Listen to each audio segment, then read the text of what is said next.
Selamat berjumpa kembali, saudara-saudara yang terkasih, di kanal Forem 195. Kanal kita bersama untuk mengasihi, melayani, memuji, dan menyembah Tuhan kita, Yesus Kristus.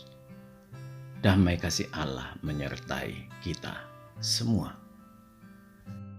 Saudara-saudara yang terkasih, kita bertemu kembali di serial video ketika Yesus Kristus bersabda di season 6 episode ke-14 dengan topik tentang nubuat zaman akhir dan kitab Wahyu. Sebuah catatan perlu kita selipkan di sini bahwa di dalam pembahasan kita ini tidak semua ayat kita tulis isinya dikarenakan akan memenuhi video kita. Saya sangat berharap saudara semua dapat mengikuti sambil membuka Alkitab saudara. Dari judul kita, saya percaya saudara semua sudah memahami bangsa apa yang saya maksudkan. Iya, bangsa Israel. Bangsa yang sering membuat Tuhan sangat gemas. Bangsa yang sering membuat Tuhan sesak nafas karena dipenuhi murkanya. Tetapi bangsa ini sedemikian dikasihinya. Semua karena Yakub, semua karena Ishak, dan semua karena Abraham. Semua dikarenakan janji Allah. Dia yang selalu setia dengan perkataannya.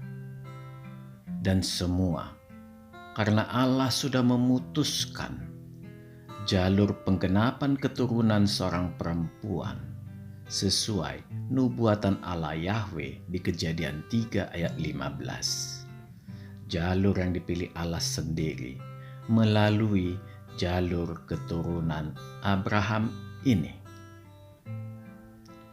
Garis keturunan yang dijaga Allah sendiri juga sampai ke yang terakhir, yaitu Yusuf dan Maria, ayah bunda Yesus Kristus.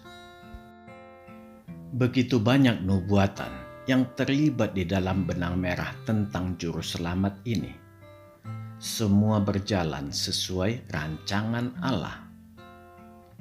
Apakah Allah mengintervensi keputusan manusia untuk memuluskan rencana Allah?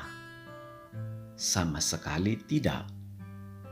Allah hanya menggunakan kemahatauannya dan dia menempatkan rencananya di celah-celah pilihan hidup manusia. Itu adalah bentuk integritas Allah. Dengan menghormati manusia sebagai makhluk yang paling sempurna dari seluruh ciptaannya. Kesempurnaan dalam bentuk kebebasan memilih jalan hidup dan berkehendak. Sekalipun demikian, Allah tetap menjaga orang-orang yang dikuduskannya, yang dikhususkannya, dikarenakan pilihan hidup orang itu sendiri untuk hidup di dalam kekudusan. Di sini, peran Allah hanya sebatas memperkokoh keimanan yang sudah kita miliki. Dan mau tidak mau, kecenderungan hidup kita semakin mengarah pada kesesuaian dengan kehendak Tuhan. Inilah manusia yang hidup di dalam kebenaran atau hidup di dalam perkenanan Allah. Saudara jangan keliru sangka, orang-orang yang hidupnya dikuduskan Allah ini selalu ada di setiap zaman, di banyak tempat, dengan latar belakang yang beragam, serta beraneka profesi. Dengan memahami ini, kita sekarang bisa menempatkan pengertian nubuat dengan tidak mendahulukan konteks rohani nubuat berada di dalam bagian alam nyata di kehidupan manusia. Karena itu, nubuat harus diartikan secara harfiah. Konteks rohani baru bisa diterapkan apabila nubuat sudah diletakkan terlebih dahulu dengan benar di dalam konteks harfiahnya. Dengan demikian, kita bisa melihat secara utuh tentang nubuatan. Jadi, bukan sekedar dalam artian terjadi hanya sambil lalu, atau hanya sekedar menggenapi apa yang sudah dikabarkan jauh sebelumnya. Inilah yang membedakan nubuat dengan ramalan. Sekali lagi, harus kita tekankan, nubuat adalah ucapan tentang sebuah situasi yang harus terjadi di masa depan dan memiliki makna. Sebagai sebuah gambaran, di sini kita berikan sebuah contoh yang membedakan nubuat dengan ramalan. Sebuah peristiwa ketika manusia Yesus Kristus berteriak ke langit dari kayu salib, "Eli, Eli, lama sabachthani?" "Allahku, Allahku, mengapa engkau meninggalkan aku?" Teriakannya yang penuh dengan kesengsaraan dan kengerian ketika persekutuan roh manusianya terputus dari Allah. Inilah kematian yang sesungguhnya bagi Yesus Kristus. Dan demikian juga seharusnya bagi kita manusia. Jadi, bukan sekedar kematian fisik, karena kita adalah ciptaan Allah yang berbeda dari yang lain. Mazmur 22 ayat 2 menuliskan ini. Dan ini bukanlah sekedar ramalan yang terjadi sambil lalu, tetapi nubuatan yang berupa peristiwa yang menggambarkan kematian akibat terputusnya sebuah persekutuan rohani.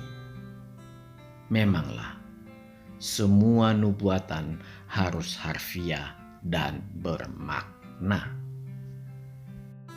Marilah, sebelum memulai renungan kita terlebih dahulu berdoa.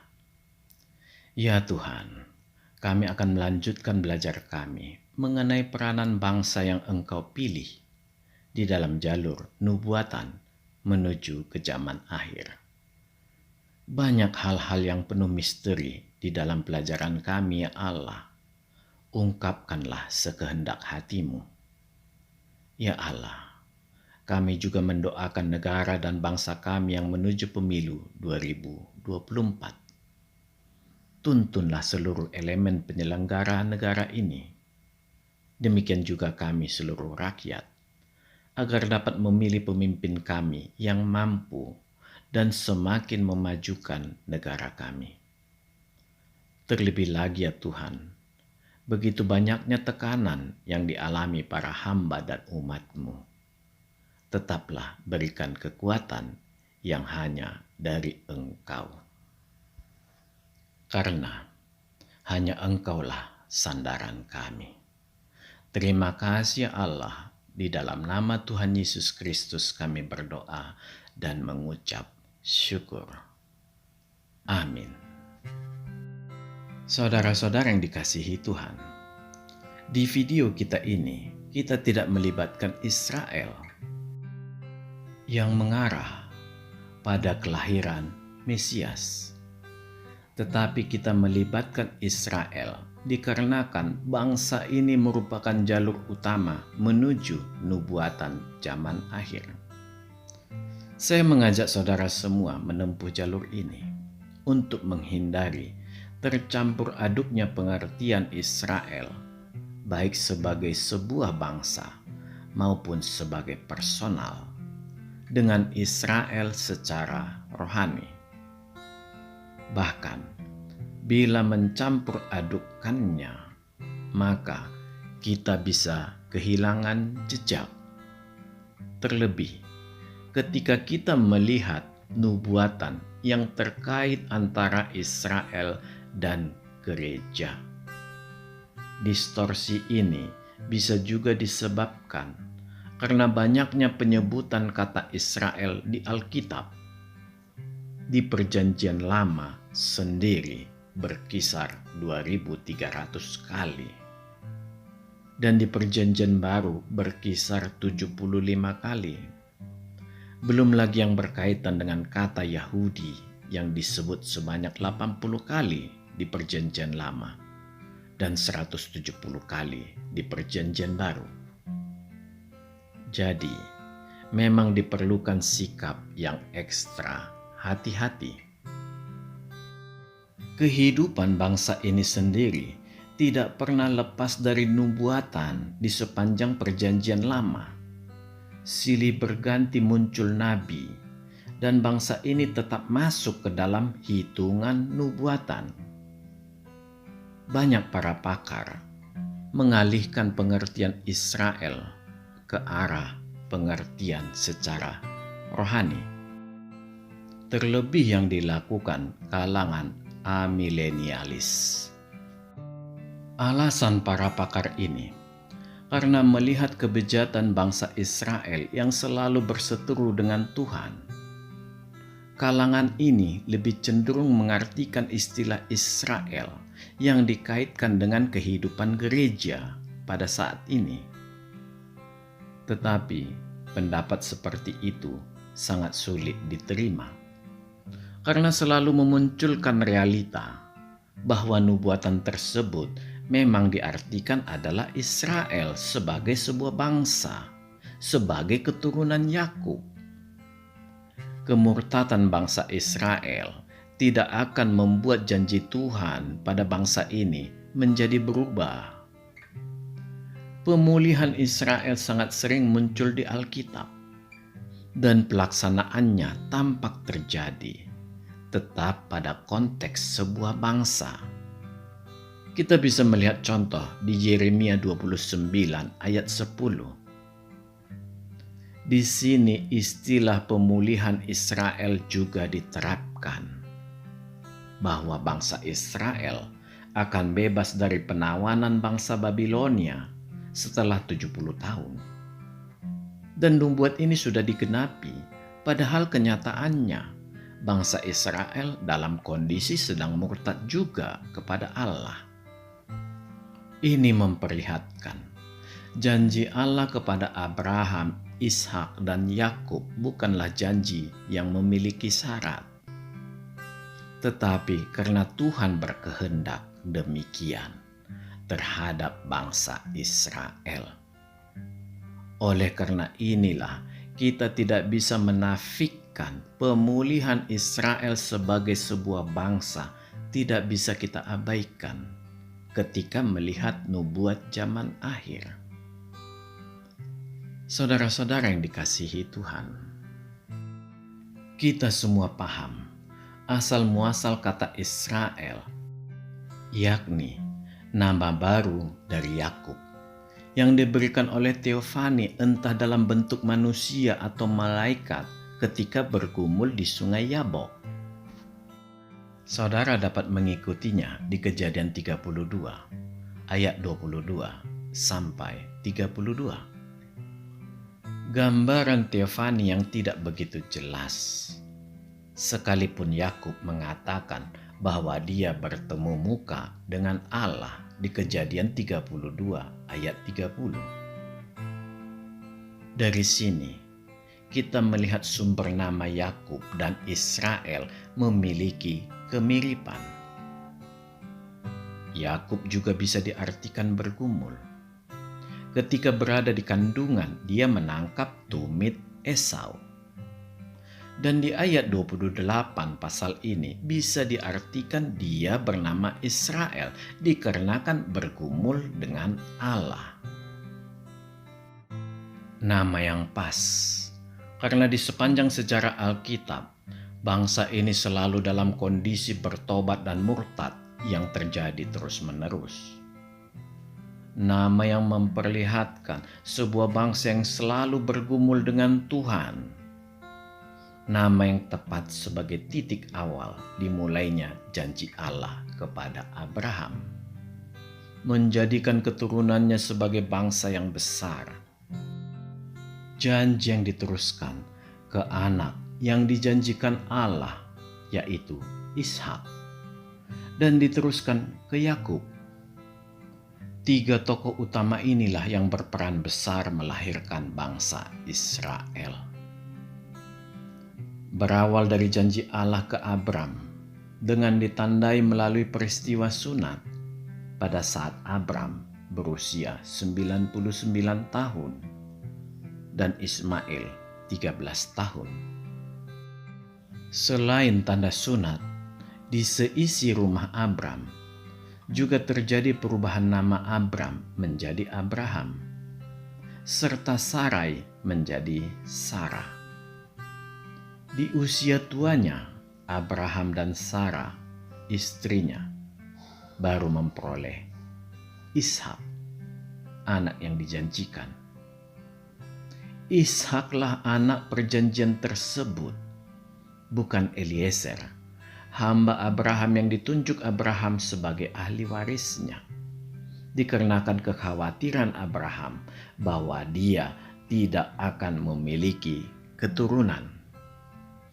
Penolakan Tuhan pada rencana Abraham ini dapat kita lihat di Kejadian 15 ayat 4. Bukan juga Ismail yang dilahirkan Hagar, dikarenakan Sarai mengajukan hambanya ini untuk melahirkan anak baginya. Dikarenakan Sarai tahu dia mandul. Allah tetap mengatakan tidak. Penolakan Allah atas Ismail ini dapat kita lihat di Kejadian 17 ayat 19.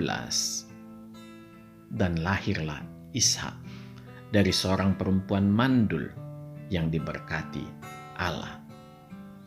Allah memberi nama Ishak dikarenakan Abraham dan Sarah tertawa di dalam hati mereka.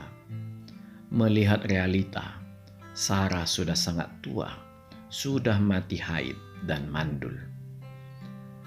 Allah tetap memberkati Ismail sebagai keturunan Abraham juga, sekalipun bukan yang dijanjikan. Ismail akan menjadi bangsa yang besar seperti janji Allah di Kejadian 17 ayat 20. Saudara-saudara yang terkasih, tidak cukup hanya di sini Allah menguji kesabaran Abraham. Dia bahkan menuntut Ishak dikorbankan. Kita semua tahu endingnya. Ishak diganti Allah dengan seekor domba jantan yang tanduknya tersangkut dalam belukar. Semua ini perlambang bahwa akan ada domba yang kudus yang akan dikorbankan sebagai pengganti hukuman bagi manusia ketika menebus dosa seluruh manusia 2000 tahun yang lalu. Jadi, bila masih ada saudara mengatakan Ismail yang dikorbankan, segeralah periksa sumber berita Anda. Apakah sesuai dengan Alkitab atau Tanakh Ibrani atau kelima kitab Musa, bangsa Samaria? Karena tidak ada sumber lain di luar ketiga kitab ini. Peristiwa itu sendiri sudah berlangsung sekitar hampir 4100 tahun yang lalu. Selalulah menggunakan akal budi di dalam hidup ini, terlebih di dalam mengenali Tuhan. Jangan buang waktu dengan sia-sia, dikarenakan sebuah sikap yang tidak peduli kepada kehidupan kekal yang akan menimpa diri kita sendiri. Bangsa Israel terkenal sebagai bangsa yang tegar tengkuk, keras kepala. Tetapi mereka selalu hidup di alam realitas. Sekalipun demikian, ketika mereka tunduk kepada Tuhan, mereka akan tunduk sehabis-habisnya. Berbeda dengan kaum keledai liar, hidupnya tidak peduli pada realitas. Tidak peduli kebenaran pada Allah. hidup sekehendaknya sendiri, melompat ke sana kemari dengan liar, dan tidak peduli pada sekeliling. Saudara-saudara yang terkasih, sekarang kita melihat sebenarnya seperti apa saja janji Allah kepada Abraham yang diteruskan kepada Ishak dan Yakub.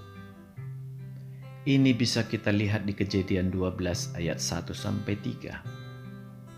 Inilah janji awal Allah kepada Abram.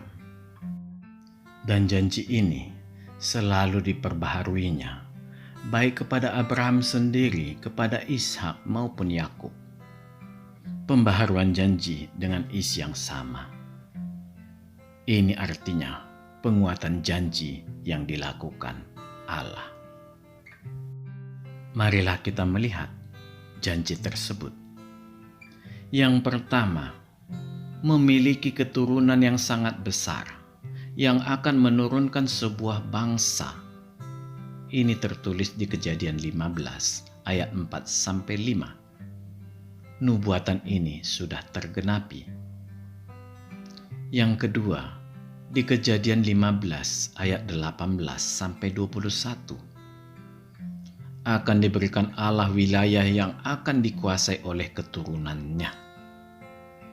Wilayah ini bukan ilusi, tetapi janji tentang negeri yang akan dimiliki bangsa Israel dan lengkap dengan batas-batas geografisnya. Artinya negeri yang real, yang nyata, dan ini juga sudah tergenapi. Yang ketiga, keturunannya akan melahirkan raja-raja seperti disebutkan di Kejadian 17 ayat 15-16. Dari mulai sini, nama Sarai yang berarti berdebat diganti Allah menjadi Sarah yang berarti putri raja. Nubuatan ini sudah tergenapi juga. Yang keempat, Kejadian 12 ayat 2. Allah akan mencurahkan kasih karunia kepada bangsa Israel dan bagi orang beriman melalui Abraham. Ini merupakan jalur khusus yang diperoleh orang beriman yang bukan orang Yahudi, dikarenakan adanya efek berkat bagi Israel. Dalam istilah Rasul Paulus, dikenalkan dengan kata pencangkokan. Ini juga sudah digenapi dan akan terus digenapi sampai akhir zaman. Yang kelima, Kejadian 12 ayat 3. Allah akan memberkati orang yang memberkati Abraham dan akan mengutuk orang yang mengutuknya. Nubuatan ini sudah tergenapi dan akan terus seperti itu. Saudara-saudara yang terkasih, masa sulit keturunan Yakub dimulai di saat kemarau panjang terjadi. Yusuf yang sudah menjadi raja muda atau tangan kanan Fir'aun di Mesir menyelamatkan orang tuanya dan saudara-saudaranya yang berjumlah sekitar 70 orang. Mesir di zaman Yusuf dipimpin Fir'aun yang bijaksana. Sebagaimana janji Tuhan pada Abraham, Allah akan memberkati siapapun yang memberkati keturunannya. Mesir berkelimpahan dan penuh dengan berkat Tuhan. 400 tahun berlalu, keturunan Yakub menjadi sangat banyak, mulai menjadi sebuah bangsa. Dan ini ditakutkan oleh Fir'aun di masa itu. Akan bisa menjadi kekuatan yang berbahaya. Mulailah terjadi penyiksaan, perbudakan, dan pembunuhan pada bangsa Israel.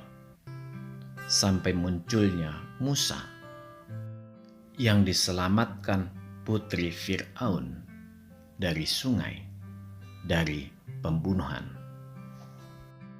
Musa memimpin bangsa Israel dari perbudakan di Mesir. Fir'aun yang memberkati bangsa Israel diberkati Tuhan. Fir'aun yang mengutuk bangsa Israel juga dikutuk Tuhan. Cara apapun dilakukan orang terhadap bangsa Israel, diperlakukan Tuhan dengan cara tersebut kembali. Dan ini berlangsung sampai saat ini. Marilah kita melihat janji utama dari Allah kepada Abraham dan Ishak yang selanjutnya diungkapkan Allah kembali kepada Yakub di Kejadian 28 ayat 13 sampai 15. Kita akan membacanya. Kejadian 28 ayat 13 sampai 15. Berdirilah Tuhan di sampingnya dan berfirman, "Akulah Tuhan, Allah Abraham, nenekmu, dan Allah Ishak. Tanah tempat engkau berbaring ini akan kuberikan kepadamu dan kepada keturunanmu. Keturunanmu akan menjadi seperti debu tanah banyaknya, dan engkau akan mengembang ke sebelah timur, barat, utara, dan selatan. Dan olehmu serta keturunanmu semua kaum di muka bumi akan mendapat berkat. Sesungguhnya aku menyertai engkau, dan aku akan melindungi engkau kemanapun engkau pergi. Dan aku akan membawa engkau kembali ke negeri ini, sebab aku tidak akan meninggalkan engkau, melainkan tetap melakukan apa yang kujanjikan kepadamu." Demikianlah firman Tuhan. Saudara-saudara yang terkasih, Saul naik tahta sebagai raja pertama bangsa Israel tahun 1117 sebelum Masehi, ditahbiskan oleh Samuel. Hidup Saul tidak berkenan di mata Tuhan. Roh Tuhan diambil dari Saul. Saul memerintah selama 40 tahun sampai tahun 1077 sebelum Masehi. Terjadi pergantian tahta ke Raja Daud. Hidup Daud sebenarnya tidak jauh berbeda dengan kehidupan kita pada saat ini. Ada kebaikan dan ada kejahatan terselip di dalamnya. Kelebihan Daud, dia tidak menyembunyikan dosanya dari mata Allah. Dia membuka seluruhnya dan dia mengakuinya. Karena dia mengenal Allahnya, tidak ada yang tersembunyi dari Allah. Inilah yang membuat Allah berkenan kepada Daud. Sekalipun sebenarnya Allah mengetahui seluruh dosa Daud. Tetapi pengakuan Daud dalam ketulusannya itulah yang dinilai Allah. Ketulusan yang muncul dari hati yang semakin bersih, seiring dengan umur Daud yang semakin menua. Sangat banyak janji-janji Allah kepada Raja Daud. Bahkan Allah menjanjikan kelahiran juru selamat akan muncul dari tunas Daud. Tahta dan garis keturunan Daud akan kekal selamanya. Semua digenapi melalui Yesus Kristus. Mengenai tahta, kelak akan terjadi di masa kerajaan 1000 tahun, di mana Tuhan akan membangkitkan Daud dan bersama-sama memerintah di bumi. Daud memerintah selama 40 tahun, sampai tahun 1037 sebelum Masehi.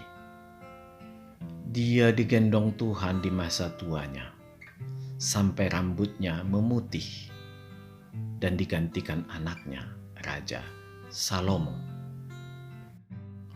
Salomo memperluas wilayah Israel sampai seluruh peta wilayah negeri yang dijanjikan Allah kepada Abraham dapat dicapainya. Bahkan lebih luas dibandingkan ketika Yosua membawa bangsa Israel memasuki tanah Kanaan. Ini disebabkan beberapa suku Israel tidak tuntas dalam melakukan penaklukan wilayah yang menjadi bagiannya. Patut disayangkan, Salomo juga tidak menuntaskan penaklukan secara seluruhnya. Dalam artian, di bawah wilayah teritorial sebuah kerajaan yang berdaulat penuh. Ada sebagian kecil wilayah hanya sekedar menyatakan ketaklukan dengan membayar upeti. Inilah yang membangkitkan kemarahan Tuhan. Akhirnya, sepeninggal Salomo, Israel pecah menjadi dua kerajaan, Israel Utara dengan 10 suku dan Israel Selatan didukung oleh 2 suku. Salomo juga memimpin bangsa Israel selama 40 tahun sampai tahun 997 sebelum Masehi. Dari mulai berakhirnya pemerintahan Raja Salomo, Israel sudah mulai menuju kesuramannya. Sampai di masa ketiga Raja Israel ini, terjadi satu kali perserakan, yaitu ketika peristiwa wabah kekeringan. Yakub membawa seluruh keluarganya menuju wilayah kekuasaan imperium pertama yang menguasai Israel, yaitu Mesir.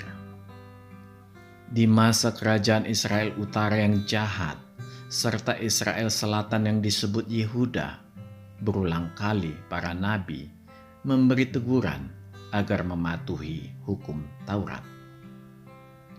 Akibat kejahatan bangsa ini, terlebih yang dilakukan kerajaan 10 suku, menimbulkan ancaman baru, yaitu penawanan oleh imperium yang kedua, kerajaan Asyur, yang sekaligus menjadi perserakan kedua bagi bangsa Israel. Kita akan terus melihat pergerakan bangsa ini, dikarenakan di sini Tuhan memperlihatkan salah satu indikasi kedatangannya untuk kali yang kedua, yaitu ketika Tuhan mulai mengumpulkan seluruh bangsa ini dari seluruh pelosok dunia. Nanti di tengah-tengah akan kita kaitkan dengan janji kerajaan Daud pada masa pemerintahan Tuhan selama 1000 tahun. Amin. Tuhan memberkati kita semua.